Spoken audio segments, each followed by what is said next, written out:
Welcome to day 6 of our Get Your Goals annual challenge.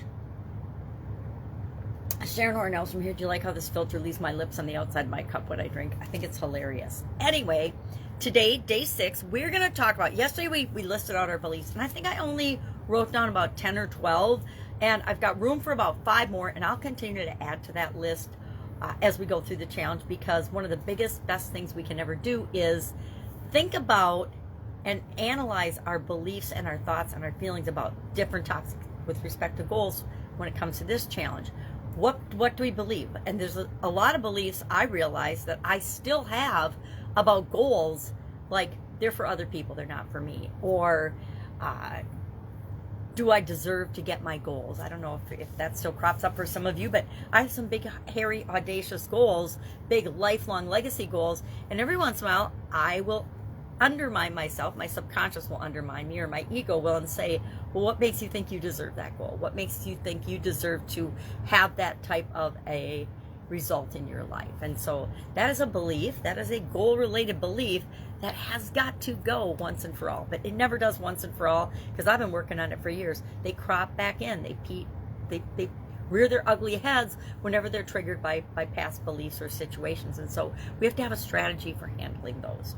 But today we're going to talk about our goal, or your goal, core values. Core values are those things that drive our behavior. They determine what we'll even look at or be able to see, because they're that important to us. So our core values are the things that are most important to us. Things like love, family, trust, integrity, honesty, freedom, adventure, success, however you define that, variety, consistency, all kinds of things we can value at our core. One of my core values is continuous improvement and growth. I have to always be learning and growing and moving forward and feeling like I'm making some sort of momentum or progress in my life.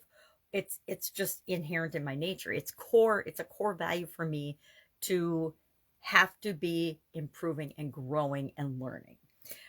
Might not be important to you at all. Love is a core value to me. I would say if I have to pick only one core value, love is the center and the most important thing to me in the whole wide world. And love, you define love any way you want. I define it how I want. So today, what I like to do personally when I am coming up with my core values and thinking about my core values, and I do this exercise a lot because it reminds me of what's important. And when I know what's important, decision making, goal setting, creating plans and organizing my life and making decisions on a daily basis in my life becomes really, really easy, because I'm only going to do things that are in alignment with my core values. If something doesn't match my core values, it's an automatic no. And at some point, I've stopped even seeing the things that don't match my core values. That's how important they are. But what I like to do, and we're going to talk about this in detail, I use a 9-part life framework. It used to be 7. Learned it from Tony Robbins and Jim Rohn, literally like 4 decades ago or more. And it's physical, mental, emotional, spiritual, financial, relationships, and contribution. That was the 7-part framework I learned from them. And then in 2020 and 2021, I added 2 more areas of my life because I think they're that important and that foundational. And they are communication and confidence. Why? Because if we don't have confidence, we won't go after what we want, right? We won't think we deserve it, and we won't go for it.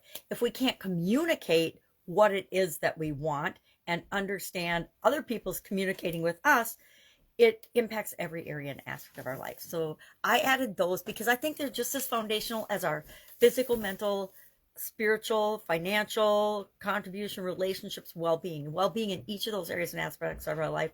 I think that they are just as foundational. So I added them, and everything I do now, all my goal setting, all my planning, everything, I use the life framework. I use it in my personal life. I use it in my businesses. I use it with the people I work with. I use it with my family. So physical, mental, emotional, spiritual, financial, relationships, contribution, communication, and confidence. And I like to pick and think about my core values in each of those areas. And then I look at the overall pattern and what am I seeing repeatedly. Like love will show up in physical, mental, emotional, spiritual, relationships, financial, because I got to love what I do, communication, and that's one that shows up all over. So I know that is one of my true core beliefs. And what we're going to do today for our action item is just think about those today and share three. Any three you want. It doesn't have to be your three most important ones, but three core values, three things that are just part of your being. Maybe it's freedom, trust, and love. Maybe it's continuous improvement, love, and something else like it is for me. Whatever it is, share three below, and I will, of course, be with you tomorrow. If you have any questions about this, hit me up. If you don't know or are struggling with what core values are, just Google it, and you will get lists of literally hundreds of things that could be your values, and of that, your core values. If you just Google core values, it will give you a lot. And that's part of participating in the challenge. Is everybody doesn't need that list. Some of us know what our core values are because they're inherent in our being. They're inherent in your being. You just might not be consciously aware of them. But that's part of it, is being willing to step out and say, okay, I guess I don't know what list to choose from, so I'm going to go online, or on my phone, I'm going to Google core values and get a list, and I'm going to pick three from that list. That's it. Have an awesome day. If I can help you, ask. Otherwise, I'll be with you tomorrow.